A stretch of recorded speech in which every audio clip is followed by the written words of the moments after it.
Finally, tonight I decided to make these two work and bring in an interesting headline to talk about. Nolan, what was your headline that you saw this week that you liked? We had our first combat casualty in this fight against the Islamic State. We had been told by the president for months this was going to be an advise and consent role only, that we're going to do air support and bombings, and now we've got active ground troops there, and you have to wonder, is this the start of another quagmire? Are they going to commit enough forces here and resources to get this done and get it done quickly, or are we just going to drag out and sacrifice troops for years? I don't think getting this done and getting this done quickly is any option. Massive Either. ground. No. I don't think. No. But either go in or don't.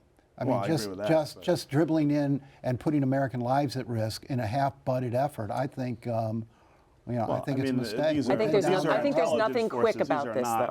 This was a commando. This was a commando who was killed last week. And Ashton Carden stood before the Defense Committee last week and said, our soldiers will be in harm's way. Yeah. Well, and if that's true, then there has to be a better constructed strategy and a commitment to get this thing done and done quickly. Yeah. All right, Stephen, what'd you see? The video from South Carolina of the security officer, I mean, and the story just gets worse and worse. Slamming a teenager, now it turns out slamming an orphan to the ground for chewing gum. I mean, it's more along the lines of this. We have a real problem with authority and authoritarian sort of attitudes that not just police.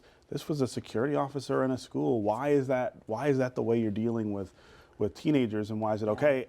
Even worse was there's adults in the room watching. Who were just standing there, and it was interesting. People say, "Well, I want to see more of the video. What happened before and after?" I'm like, I kind of don't think you need to see anything. Right? I think you saw what you needed to see.